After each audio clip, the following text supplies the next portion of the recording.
นะโมพุทธายะสิทธังนะโมพุทธายะสิทธังนะโมพุทธายะสิทธัง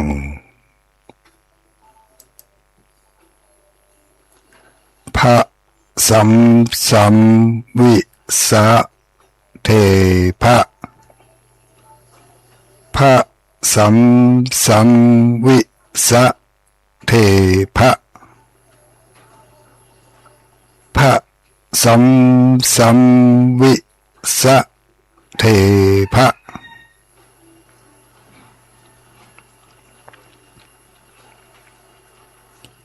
ขอความนอบน้อมแด่องค์สมเด็จพระสัมมาสัมพุทธเจ้าขอน้อมอภิวาทแด่พระสัทธรรมเจ้าขอน้อมนมัสการแด่พระอริย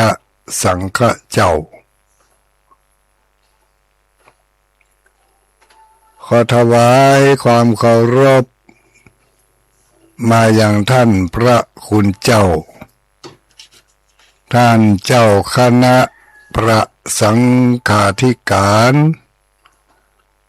ท่านครูบาอาจารย์พระสงฆ์องค์สังฆเจ้าทุกรูปทุกตนทุกองค์เจริญสุขเจริญพรอรุณสวัสดิ์มายังญาติโยมสาธุชนพุทธบริษัทผู้มีบุญทั้งหลายทุกผู้ทุกคน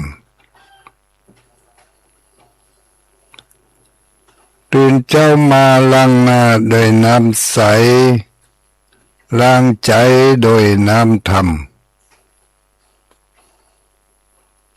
ทุกเจ้าเรามีนัดกันณสถานีวิทยุแห่งนี้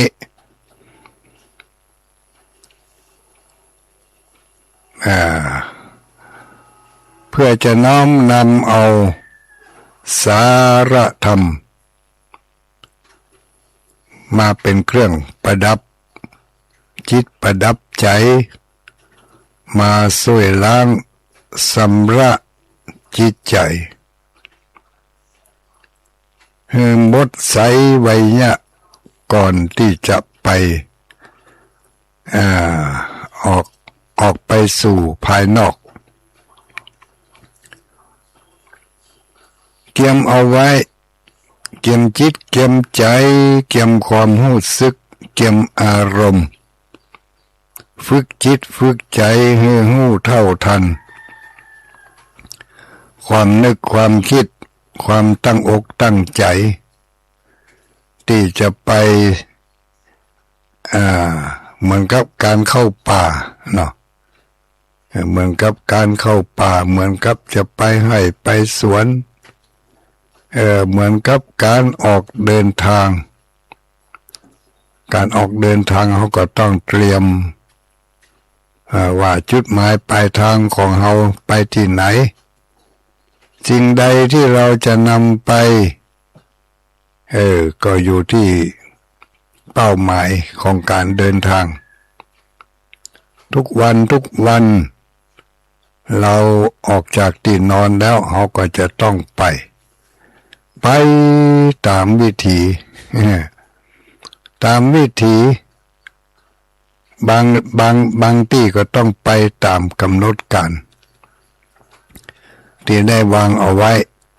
บางที่บางเตื้อบางวันก็บ่ได้มีกำหนดการไว้ก่อนว่าจะไปที่ไหนแต่ก็จำเป็นต้องไปต้องออกจากที่นอนละบ่โยละนอนบัดได้แล้วจำเป็นต้องลุกก็ต้องไปเราไปที่ไหนอันนั้นก็เต็มเรื่องหนึ่งจะไปไหนแต่ที่แน่นอนนั่นก็คือก่อนจะไปต้องล้างหน้าเนี่ยลุกมาต้องล้างหน้าเป็นกิจวัตรประจำล้างหน้าแปรงฟันเพื่อช่วยล้างขัดสีสวีวันสิ่งที่บหน้าพอบหน้าก่อยออกไปจากเนื้อจากตัวจากตุนแล้วพร้อมกันนั้นก็ยังมีการประดับตกแต่งตกแต่งหน้าตาตกแต่งเนื้อตัวอันนั้นเป็นเรื่องของภายนอกภายในก็เช่นเดียวกันเมื่อจะลุกจากที่นอนแล้วสำรวจตรวจตาดูอารมณ์อารมณ์ดีไหมเจ้าวันนี้ถ้าอารมณ์บูดตั้งแต่หัวยังอยู่บนหมอนกับนักแกป่องอย่าลืมสร้างเกราะป้องกันเอาไว้การล้างหน้าล้างตาเป็นเขาหันว่ามันเป็นสิ่งจำเป็นล้างหน้าแปรงฟันมันเป็นกิจวัตรไปเหี่ยแล้วก็เรามาล้างใจล้างใจโดยน้ำสบู่แห่งพระธรรมมาอะไรก็ฝึกเอาไว้วันนี้วันพฤหัสบดีพระสัมวิสะเทพะอันนี้เอาล้างช่วยล้างไปเลยก่อนจะล้างก็เหมือนกับการลุกจากที่นอนลุกจากที่นอนก็ใจมันตื่นมาแล้วมีสิ่งที่มีสิ่งที่ทดสอบทดลองขยับแข้งขยับขาขยับแขนลุกนั่งกุกงกฟังไปที่ไหนเถอะนั่งพอกันเท่าจะแลแก่ชรามาแล้วลุกมากันนั่งสักกำในขณะที่นั่งนั้นจะไปนั่งบ่ได้ล้างใจไปด้วยขึ้นขันตั้งให้ก่อนขึ้นขันตั้งให้ก่อนนะโมพุทธายะสิทธังนี่นะโมพุทธายะสิทธังนี่เหมือนกับการนั่งเนาะเขาลุกมาเขาก็ต้องนั่งให้สักกำจะไปพลาดพลเดชลุกแล้วก็ยากนะต้องหู้ตัวนะเท่าแล้วนะบางคนเป็นว่าเท่าอีเกียรตัวหาว่ากูเท่าที่จริงถ้าว่าเท่านี่มันหู้สึกว่าจะได้หู้น่ะเนาะบ่ใครปึ้งใจตัวใดห่วยไปมาว่าเฮาก็เหมือนกันนะโอ้บ่เท่าเห็นนะมันฟังแล้วมันบ่ใครม่วนหูตัวใดถ้าแก่แล้วก็ยังแค่น้อยเนาะแก่นี่ยังแค่แต่เท่าเลยแก่แล้วนะผมเด้นี่เนาะแก่นั้นมันดูหนุ่มกว่าเท่าก็หาเนาะมันจะได้ว่ายอมรับได้เท่านี่บ่ใครยอมรับเอาเว้ย ว่าเฮ้ยนี่โอ้ยังพอเท่าอ่ะอีน่ะบ่ใครม่วนบ่ใครยอมรับนี่บ่ใครยอมรับสภาพการลุกนั่งบนเตียงการลุกนั่งบางคนมีเตียงด้วยเนาะส่วนมากจะนอนบนเตียงกันสมัยนี้ลุกนั่งบนเตียงหย่อนแข้งลงมาสูดลมหายใจเข้าไปนะโมพุทธายะสิทธังก็เหมือนกับการนั่งนั่นแหละนะโมพุทธายะสิทธังหยุดไว้ก่อนฟังกึดอย่างอื่นเตื้อนะโมพุทธายะสิทธังต่อจากนั้นเมื่อนะโมพุทธายะสิทธังสัก3จบขึ้นไปขึ้นขันตั้งลงตั้งจิตตั้งใจเอาพระพุทธเจ้าพระธรรมเจ้าพระสังฆเจ้าเป็นสรณะเป็นที่พึ่งเมื่อนะโมพุทธายะสิทธังเสร็จแล้วทีนี้ก็เหมือนกับการลุกเดินเนาะลุกเดินจะไปไหนไปห้องน้ำกาหรือว่าจะไปหยิบนั่นหยิบนี่กาสำรวจตรวจตามีสติฝึกหัดไปเราจะไปไหนจะไปเอาอะไรอย่างก็เหมือนกับการท่องคาถาถ้าเป็นคาถาก็คือวันนี้วันพฤหัสบดีเนี่ยเรามีสติแล้วเราลึกได้ละ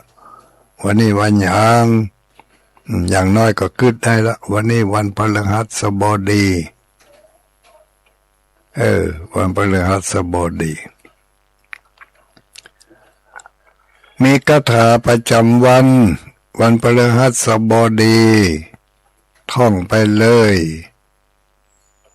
ถ้าไปเกิดวันนี้ก็ซ้ำดีถ้าไปบ่ได้เกิดวันนี้เอาท่องคาถาประจำวันเกิด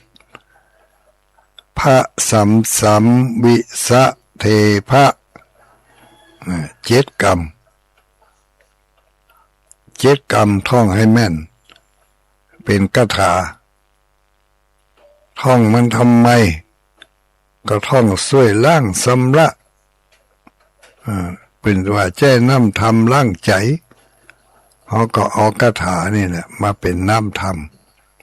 ล้างใจไปก่อนเคลียร์พื้นที่หรือว่าทำฐานรองรับ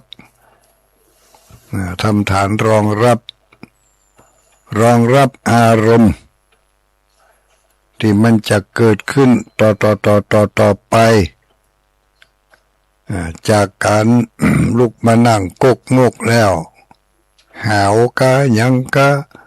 สูดลมหายใจเข้าไปลึก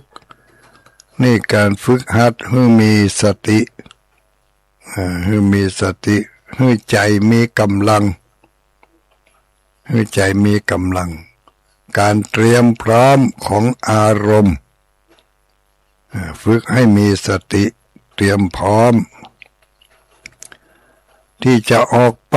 ล้างหน้าล้างตาแปรงฟันขัดสีชวีวันพร้อมกับการแต่งการย่องเมื่อท่องคาถานะโมพุทธายะสิทธังสัก3 รอบ4 รอบ5 รอบ6 รอบก็ได้ที่จริงน่าจะ5 รอบนะเนาะเพราะว่านะโมพุทธายะสิทธังนี่เป็นคาถาพระเจ้า5 พระองค์นี่นะเขาก็ต้องหาอย่างนี้แหละเป็นที่จังที่ปึ่งของเขาลุกมาก็ต้องเสาะหาที่จังที่ปึ่งเขาโชคดีเขามีบุญที่ยังตื่นมายังรู้สึกตัวยังมีบุญได้มานั่งกกงกอยู่นี่สูดลมหายใจเข้าไปนะโมพุทธายะสิทธังนะโมพุทธายะสิทธัง ฟังเตื้อฟังเนี่ยอย่างอื่นเตื้อเตรียมตัวเตรียมใจเตรียมร่างกายเตรียมอารมณ์ให้พร้อมเป็นการฝึกตนฝึกตัวฝึกใจ ตั้งแต่ลุกจากที่นอนเราทำอย่างนี้ได้ก็ปฏิบัติตามหน้าที่ของเราตามหน้าที่เรา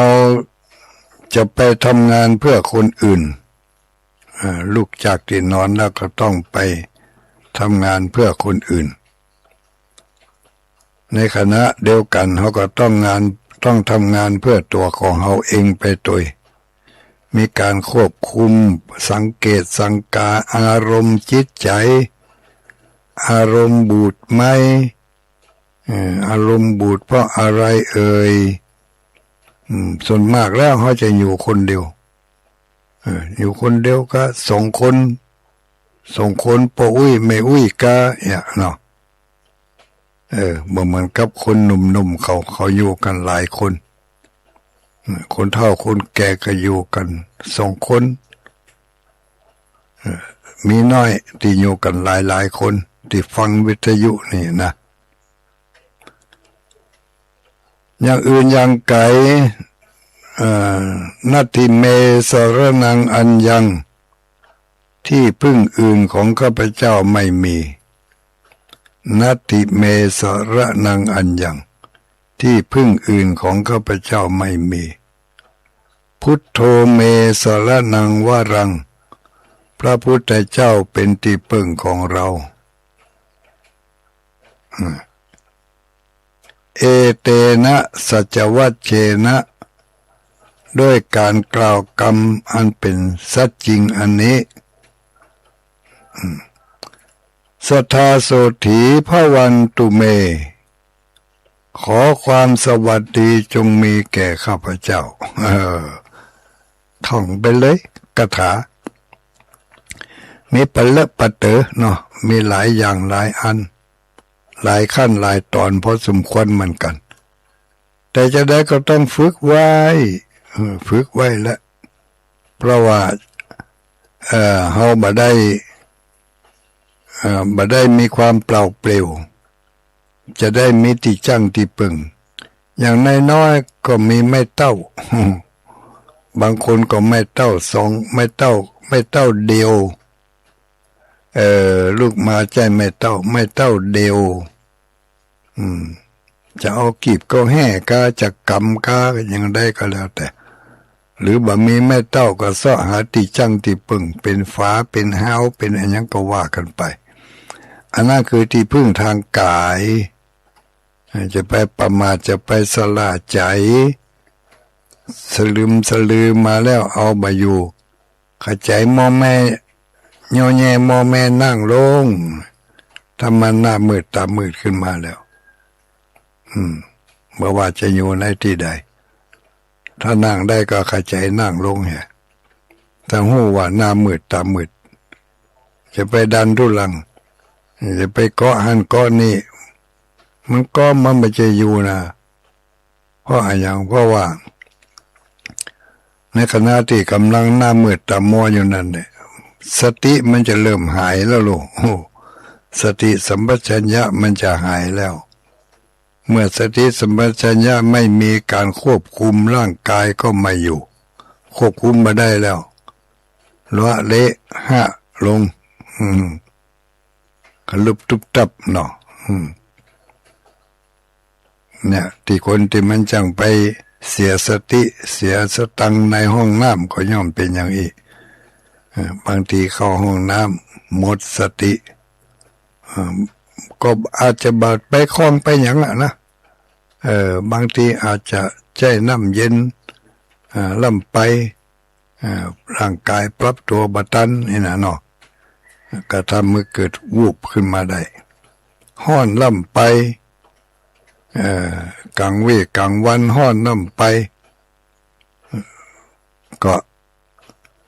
เลือดลมมันไปทำให้สมอง ทำให้ร่างกายของเราบางทีมันนักลำไปมันก็ล้นมันน้อยลำไปมันก็ไปเลี้ยงบ่พอก็ทำให้เกิดวูบวาบขึ้นมาเป็นโรควูบเนาะโรควูบถ้าห้อนนำไปก็เป็นสตกสแต็กเนี่ยเขาว่ากันนะในยุคนี้สมัยนี้การเฮามีสติอยู่กับตัวอยู่ตลอดเวลาก็จะทำให้เรามีที่จังที่ปึงมันวูบมันใจบดีมันวูบอารมณ์มันบ่ปกติแล้ววิบวามนั่นขจายท่องคาถาเขาไว้ขจายท่องคาถานะโมพุทธายะสิทังไปก่อนอันนี้ใจได้ทุกที่ทุกทางทุกแห่งทุกหนเป็นกรรมขึ้นต้นของที่จ้างที่ปึงยังกึดใจได้อยู่พอที่จะระลึกได้ก็นัตถิเมสรนังอัญญัง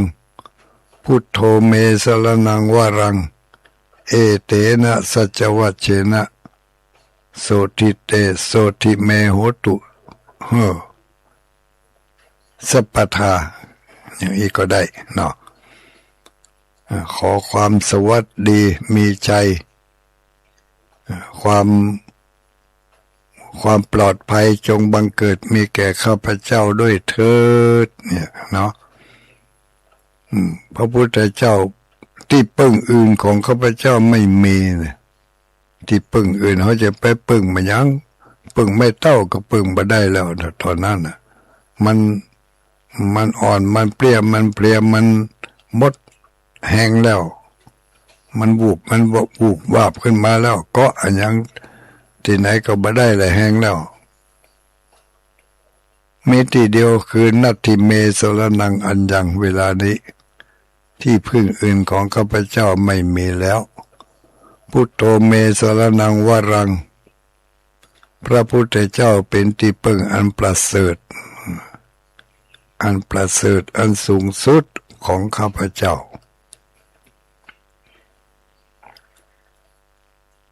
เอเตนะสัจวัชเชนะด้วยการกล่าวและลึกด้วยความสัตย์จริงอันนี้ด้วยวาจาด้วยการกล่าวด้วยวาจาอันสัตย์อันซื่อสัตย์อันซื่อสัตย์อันสัตย์ตรงสัตย์จริงในเวลานี้ขอความสวัสดีจงมีแก่ข้าพเจ้าเถิดอันนี้ก็เป็นสรณะเป็นที่ปึงของเฮา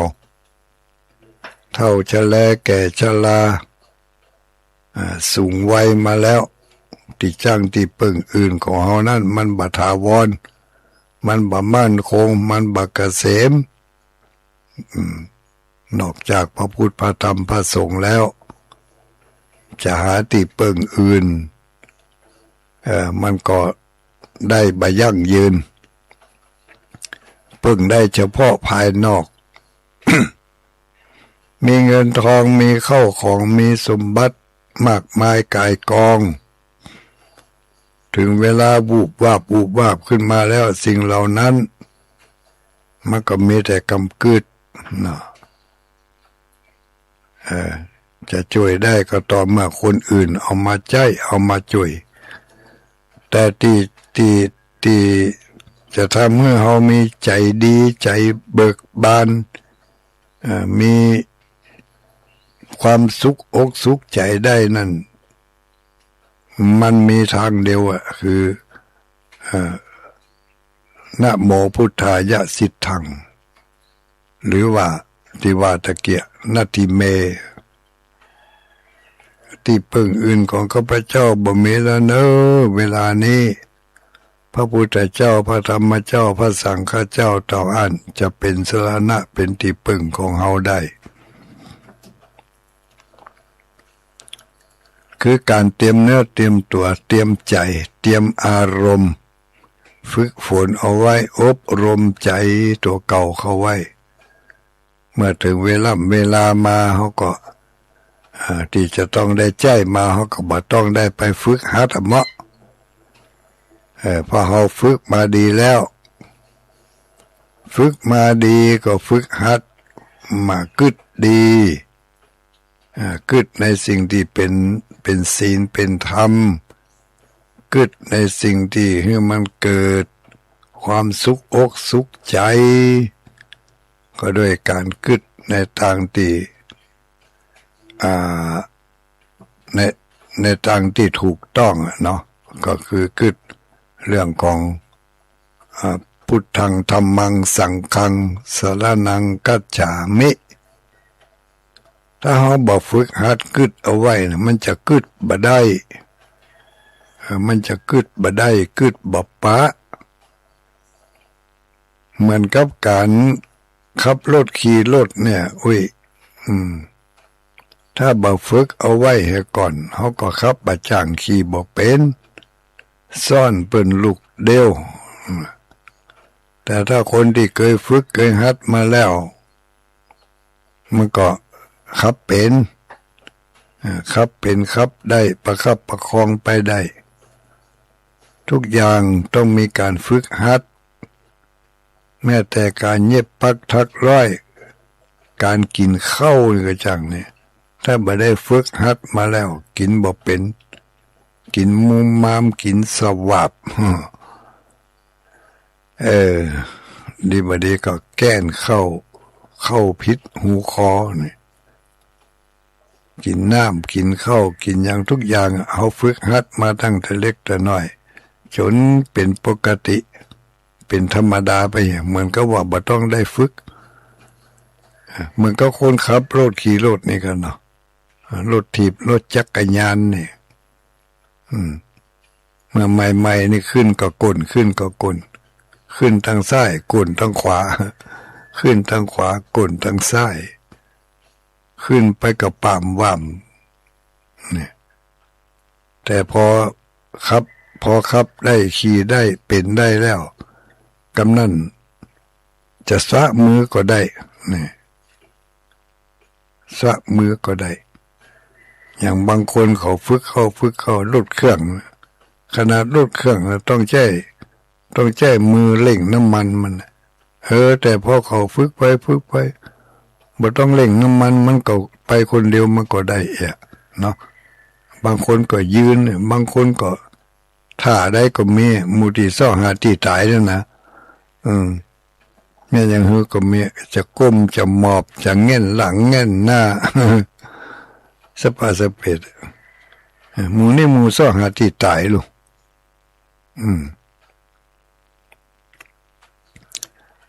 จิตใจของคนเฮาจิตใจที่ฝึกดีแล้วจิตใจที่มีธรรมะแล้วเป็นจิตใจที่มีความสุขมีความสะอาดมีความสงบมีความสว่างเกิดจากการฝึกหัดบ่อยๆบ่มีหยังมาฝึกก็เอาอันนี้เอาตอกเอาหยังมาหัดสารเอาเจียกมาหัดขอดบ่วงเอาตองมาหัดพับสวยพับดอกอันนี้เป็นตัวอย่างตั้งนอกส่วนตั้งในก็เหมือนกันบ่ต้องไปฝึกอันหยังไกลฝึกที่ในตัวในใจของเฮาที่เฮากึดได้เนี่ย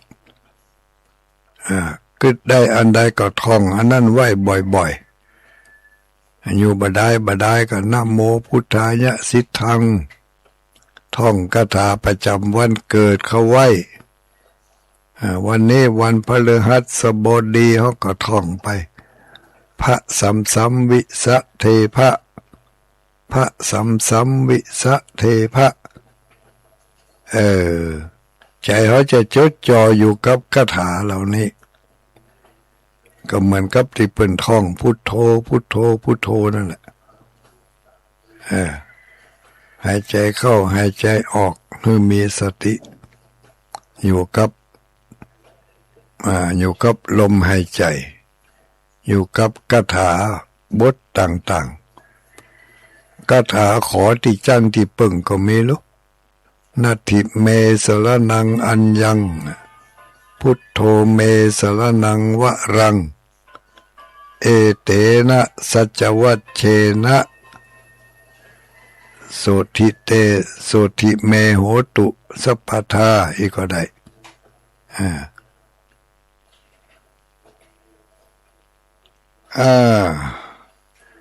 เป็นการล้างใจโดยน้ำธรรมเมื่อเราคิดถึงสิ่งเหล่านี้บ่อยๆความหม่นเล่าเศร้าหมองมันจะก่อยๆบรรเทาเบาบาง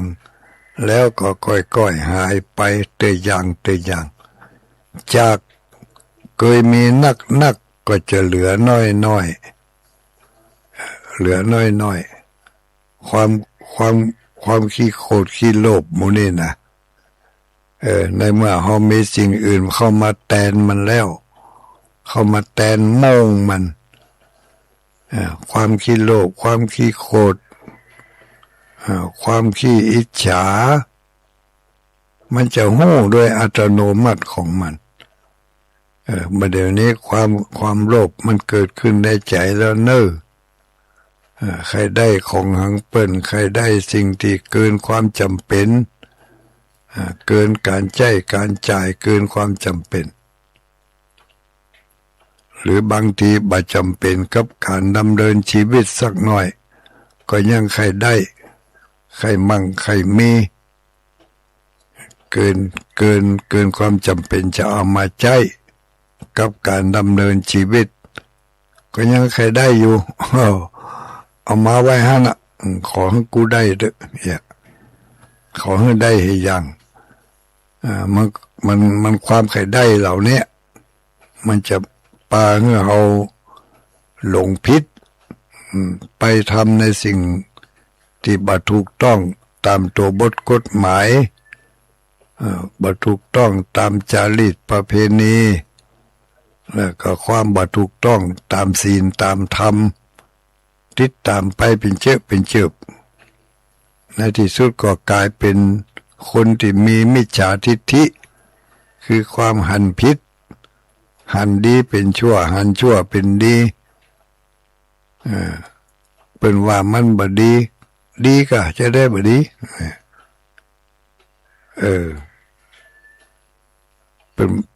เป็นจวนไปทำบุญสุนทานที่หันที่นี่ใครได้ก็ไปคนเดียวหรอบุญเบิ้นเอามาเนี่ยอย่างถึงมื้อถึงวันนี่ไม่ใช่กินกับบุญกินกับสตังค์กินกับสตังค์ไม่ใช่อยู่กับบุญอยู่กับสตังค์ขอให้มีสุขภาพดีแล้วอย่างอื่นมันดีหมดก็ถูกต้องกะขอให้สุขภาพดีอย่างอื่นมันดีหมดก็เข้าไปแต่น้อยพอแล้วลองถามพอแล้วสุขภาพดีถึงมื้อถึงวันนี่มาจากอันยังคนอื่นสุขภาพบ่ดีมาจากอันยังคือเฮาไปหลงทิศหลงทางเข้าใจว่าสุขภาพดีถึงมื้อถึงวันนี้เพราะเฮามีเงินมีทองมีการกินดี มันก็ถูกส่วนหนึ่งส่วนปัจจุบันเนี่ยแต่ทุกสิ่งทุกอย่างเปิ่นบอกว่าเหตุปัจจโยอารามณปัจจโยอธิปติปัจจโยทุกสิ่งทุกอย่างมีเหตุมีปัจจัยเฮามีความสุขมีความสบายมีความสะดวกถึงมื้อถึงวันนี้ได้เหตุมาจากอันหยังได้เหตุมาจากมีเข้าของเงินทองใช่ไหมมีบริวารพรรคพวกมีญาติมีลูกมีหลานใช่ไหมและสิ่งเหล่านี้ได้มาจากอันหยังก็ได้มาจากความขยันหมั่นเพียร ส่วนหนึ่งได้มาจากมรดกตกทอดส่วนหนึ่งแต่ทุกอย่างที่เขาได้มาที่เขามีมานั้นบางคนจัดใครได้แต่มันเอามาได้ขนาดไปขยันเสี่ยงตีแต่มันก็ยังบ่มีมันยังบ่เหลือกินบ่เหลือใจได้มาเจ้าใจมาง่ายได้มาง่ายใจมาตอนหนึ่งนี่บอกว่าบ่มีจังหวะช่องทางที่จะได้เก็บเลยบ่พอใจทำซ้ำได้มาวันหนึ่ง ต่อกับรายจ่าย2 วันอย่างเนี้ยมันท่วมมันมาท่วมกันนะเหตุเหล่านี้มาจากในอดีตในภพก่อนชาติก่อนใครจะเชื่อบ่เชื่อก็ตามใจภพก่อนชาติก่อนมันไปมีได้อย่างไรภพก่อนชาติก่อนนี่เนาะก็ตะวามันมีก็อีกตะวามันซืนมันมีก็อีกก็ตะวามันซืนมันก็มีนะกะแล้วไม่มีไหนตะวามันซืนเอามาให้พอแล้วก็เอามาให้พอบ่ได้ไม่ไหนไปหู้หายแซบไปเห็นแล้วแต่ตะวามันระยะมันยังพ่องระยะไว้ก็ได้อู้ไว้ก็อู้กะเนี่ยก็ที่มันเหลือไว้ก็คือสิ่งที่เฮาเนี่ยไว้ทำไว้ส่วนวันนั้นมันหายไปแล้วไปไหนก็บ่ฮู้ซ่อนก็ไปเจ็บไปฮู้วันมันน่ะแต่เหลือก็สิ่งที่เฮาเนี่ยไว้ทำไว้เป็นเรียกว่ากรรมเนาะกรรมก็คือการกระทำถ้าเราไปทำอะไรไว้ตะวาตะวาเขาไปสารแตะไว้ตะวาเขาพับกระดาษไว้ตะวาเขาได้ไปเขียนข้อความไว้ตะวาเขาได้ไปกดโทรศัพท์ไว้อันเวลาตะวานั้นมันหายไปไหนเหตุไปโหก็เหลือสิ่งที่เขาเนี่ยไว้ทำไว้มันก็ยังติดอยู่มาถึงวันนี้ก็ยังหันอยู่ทั้งที่เขาเนี่ยไว้ตะวาแล้วมาวันนี้เขาก็ได้หันถ้าเขาเนี่ยตะวาไว้ดีมาวันนี้เขาก็ได้รับสิ่งที่ดีอันนั้นตะวาเขาไปเนี่ยสิ่งที่บดีเขาไว้ไปบุกหัวตีตาหรือว่าไปก่อเรื่องก่อราววันเวลาของตะวานั้นมันผ่านไปแล้วแต่เหตุการณ์ต่างๆมันก็ยังต่อเนื่องมาถึงปัจจุบันในวันนี้ตะวานี่เขาไปบุบโหเขาไปด่าเขานั่นเรียกว่าไปสร้างเหตุผลมันมาถึงวันนี้เขาได้รับความทุกข์ความลำบากละมีเขามาด่าตอบมีเขามาบุบตอบมีเขามาฟ้องมาร้องอะไรอย่างเกิดเหตุมาจากตะวาที่เขามีความสุขมีความสบายอยู่ได้กินได้ถึงมื้อถึงวันนี้เพราะเราทำเอาไว้ในอดีตภพอดีตชาติจึงให้เรามีความสุขความสบายเพราะเราทำดีมาแต่ที่เรามีความทุกข์ความยากความลำบากก็เพราะเราได้ทำไว้ในอดีตชาติเป็นความบ่ถูกต้องผิดศีลผิดธรรมเขาไปทำผิดกฎหมายผิดประเพณีที่เรียกว่าผิดศีลก็คือผิดกฎระเบียบผิดธรรมก็คือบ่ได้ทำให้มันถูกต้องไปทำในสิ่งที่มันบ่ดีก็ผิดศีลผิดธรรมผลที่ได้รับก็คือความไม่ดีมาให้เราได้รับในปัจจุบันเขาลุกมาเจ้าตื่นขึ้นมาแล้วนั่งบนเตียงกกงกกำหนดลมหายใจเข้าออก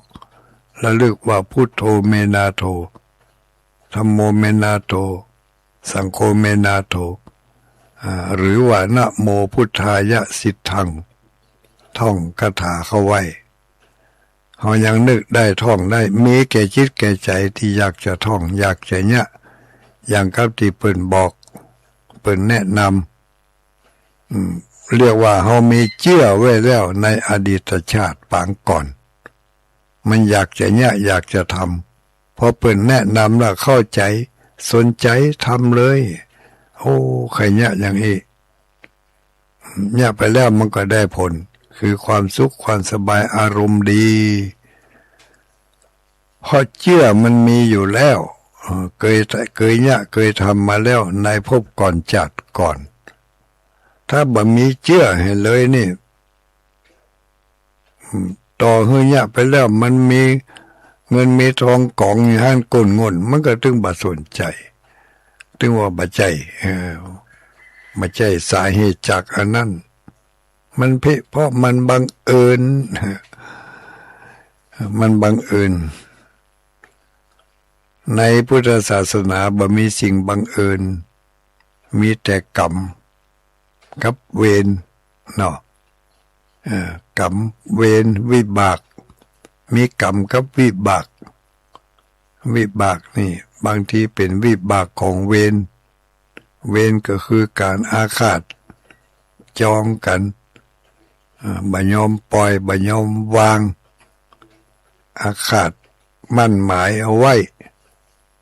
เป็นเวรบัดถ้าบัดซะบ่วางนี่ก็ต้องได้ไปตอบไปซ้ายกันในโอกาสต่อไปตั้งหน้าบ่วันใดก็วันหนึ่งวันนี้บัดตันวันผูกบัดตันวันฮือยังบัดตันได้ตอบได้ซ้ายเถื่อตายไปหาก่อนเวรมันติมันขอดมันกระทำเวรกันไว้บ่ยอมปล่อยวางติดไปในภพหน้าชาติหน้ามีโอกาสต้องได้ไปชดใช้กันก่อกรรมกระทำเวรด้วยบ่เจตนาอันนั้นเป็นกรรมเก่าจักมาให้ได้บรรจบพบปะกันแต่ถ้าก่อกรรมกระทำเวรด้วยเจตนาเพราะด้วยความโกรธความเกลียดเพราะด้วยความตั้งใจวางแผนเอาไว้อย่างนี้เรียกว่ากรรมใหม่ที่กำลังสร้างกำลังทำและจะได้ไปให้ผลในอนาคตต่างหน้าเราได้ยินข่าวหลายข่าวเนาะที่ข่าวออกมาถึงมื้อถึงวันนี้ที่มันยังแน่นอยู่ในหน้าโซเชียลต่างๆหน้าสื่อทางโทรศัพท์นี่มาแล้วมาหายต้องมาเดียวควักไปจีไปเลยพอมีเหตุอย่างเกิดขึ้นมันก็พากันควักกันจีวิพากษ์วิจารณ์กันไปต่างๆนานาทุกเจ้าพระธุดงค์เดิน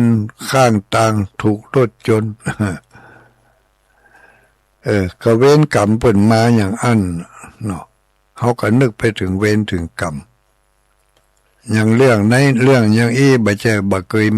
ยมีมานักต่อนักทุกเจ้าเพิ่นก็เคยเล่าในรายการของเฮานี่รายการธรรมะบ่ว่าจะเป็นภาคเจ้าภาคกลางคืนหลายตนหลายองค์เพิ่นเล่าให้ฟังโลอย่างก็ว่าละอ่อน7 คนน่ะไปเลี้ยงควายไปไล่แลนเข้าหูปิดประตูปิดหูไว้แล้วก็ลืมตบมันรุนมาเปิดออกมาแลนนั่นผอมโซเลยบ่ฆ่าสักกำปล่อยไปเวรกรรมตัวนี้ก็บละบหายแล้วเกิดไปแต่ภพหนึ่งได้ไปเกิดเป็นคนเป็นทุเจ้าหำซ้ำเป็นทุเจ้าเข้าไปอยู่ในถ้ำประตูถ้ำปิดมีใบหินไหลลงมาไม่ใช่อย่างหน้าฝนอย่างเดียวนี่กันเนาะเข้าไปใกล้จะเข้าภาษาแล้วนี่เข้าไปพักผ่อนในถ้ำเนี่ยเสียน้ำฝนมันชะล่างใบหินมันไหลลงมาปิดปากถ้ำทุกเจ้าก็อยู่ในหั่นถึง7 ตนมาได้กินข้าวมาได้กินน้ำเป็นเวลา 7 วันเต่ากับแลนที่ฝังไว้ที่ปิดประตูไว้อยู่ในหูเนี่ยพระเจ้า7 ตัวนั่นก็คือละออน7 คนนั่นแหละที่ถูกประตูถ้ำปิดพอพ้น7 วันไปปุ๊บหินก้อนใหญ่ๆที่มันปิดปากนั่นมันก็ไหลไปทำเพราะอย่างพ่อแรงธรรมชาติที่ถูกน้ำเซาะน้ำเซาะข้างมันหินมันก็ไหลออกไปโดยที่ว่าบ่มีไผไปเปิดมันก็ไหลไปคนเดียวมันเลื่อนไปโดยน้ำหนักของมันเองอันนี้ก็เป็นเพราะกรรมวิบากของตุเจ้าถึง7 ตนที่เป็นละอ่อนได้ไปปึ๊ดปากเอาแลนเขาไล่แลนเข้าในหูแล้วก็ไปตืดแลนตัวนั้นยังบ่เป็นตัวเป็นตินมานะแต่วิบากกรรมแรงของกรรมแรงของบาปได้ผลักดันให้ตุเจ้าเข้าไปอยู่ในถ้ำแลนตัวนั้นบ่มีตัวตนในภพนี้จัดนี่แต่เป็นพลังแล้วก็เป็นแรงโดนจิตโดนใจพระพุทธเจ้าเข้าไปพักในหันพระธุดงค์ที่ถูกรถชนเนาะที่ถูกรถชนจนถึงกับมรณะก็มีป่วยก็มีเนี่ยหมู่นี้เป็นอาจจะเคยเป็นสหกรรมเนาะได้เคยทำกรรมร่วมกันมากรรมอันนั้นในอดีตชาติเฮาไปฮู้เพราะว่าเฮาบ่มีสัพพัญญูบ่มีญาณวิเศษที่จะไปฮู้ที่ว่าเปิ้นเนี่ยเคยยะมันอย่างมาน่ะเฮาบ่ฮู้แต่ที่เฮาฮู้ก็คือว่าถึงเวลากรรมมันมาเอาแล้วเวรมันมากรรมเวรวิบากถึงกรรมมันถึงที่สุดของมันก็คือเป็นวิบากผลของกรรมที่มันถึงเวลาแล้วจะต้องมาให้ผลเฮามัวไปแต่ไปมองคนอื่นถึงเมื่อถึงวันนี้เฮาก็ได้รับผลของกรรมเหมือนกันผลของกรรมก็คือวิบากวันใดเฮามีความสุขความสบายนั่นวิบากในทางที่ดีมาให้ผลในเวลาใดเฮามีความทุกข์ความลำบากเวลานั้นวิบากในทางที่บ่ดีมันให้ผลแก่เฮาเหมือนกันมาต้องไปอ้างถึงกฎหมายเรื่องกฎหมายเรื่องอย่างนี้มันเป็นมาเมื่อลุ้น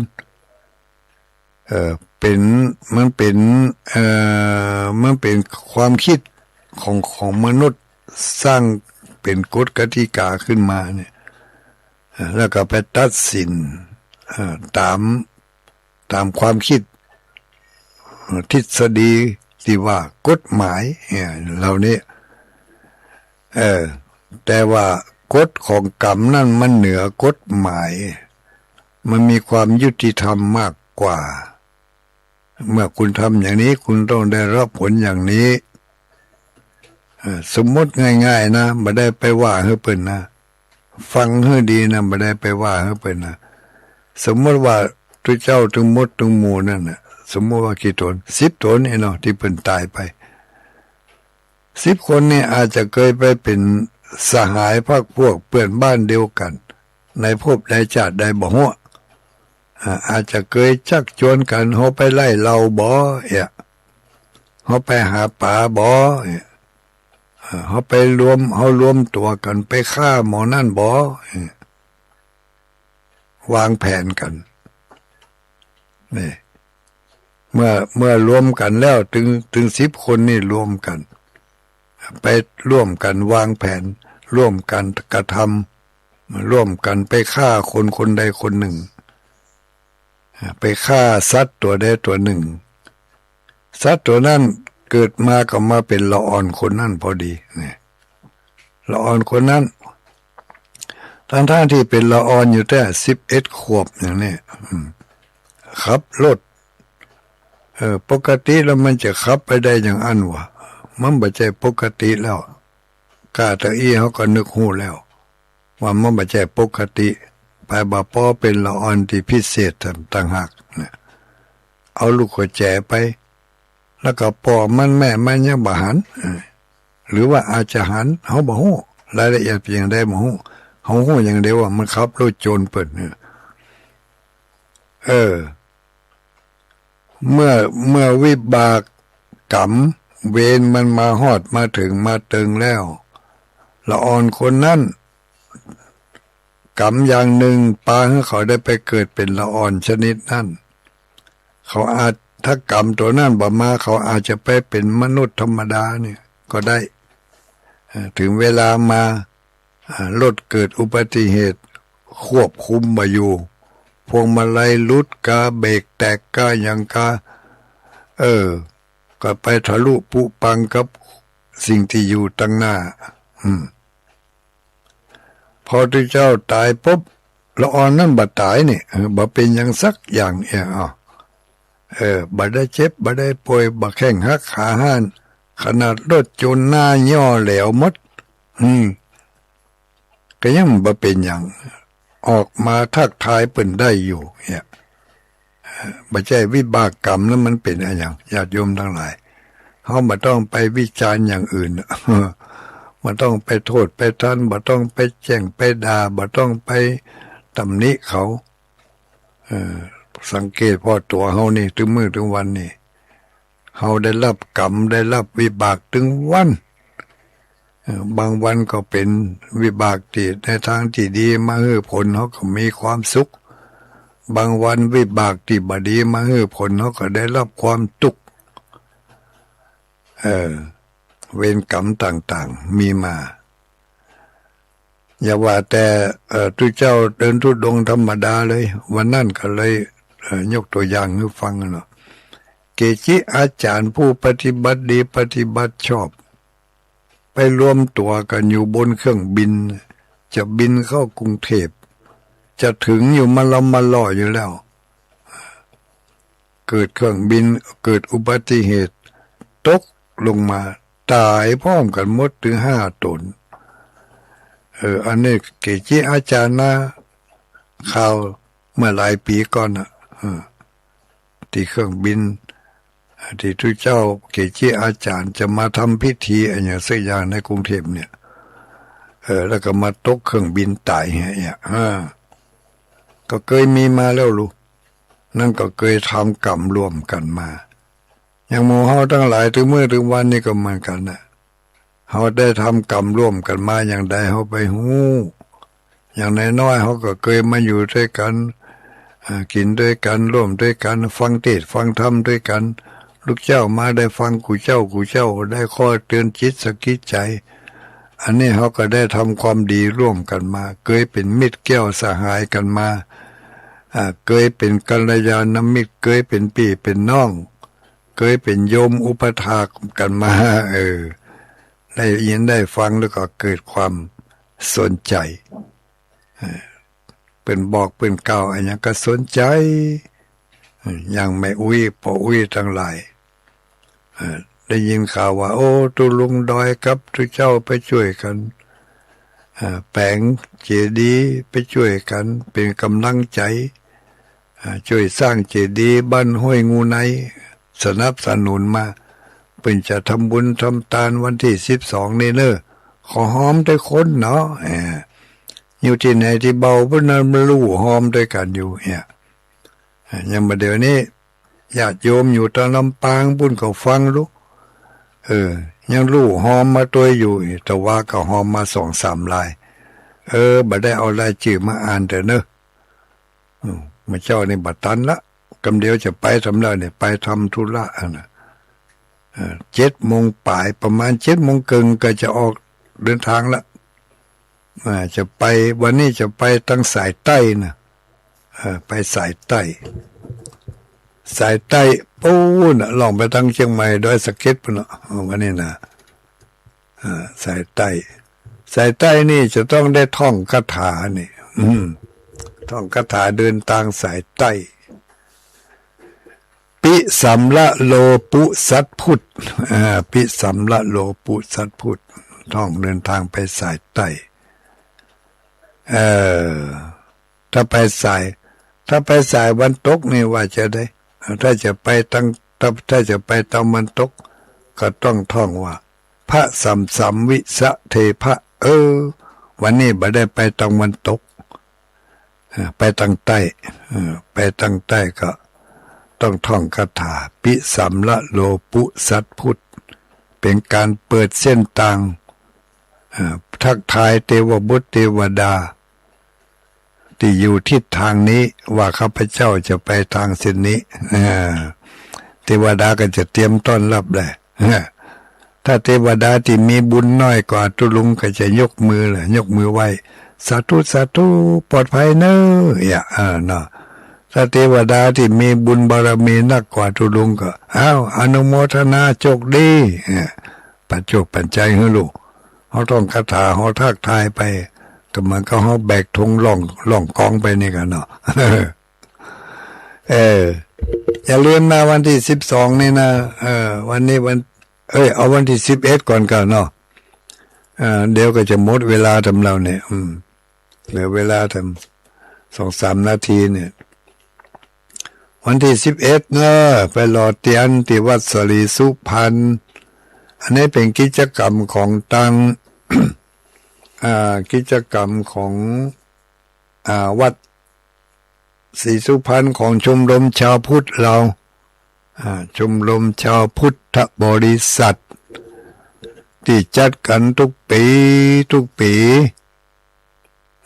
จัดกันทุกปี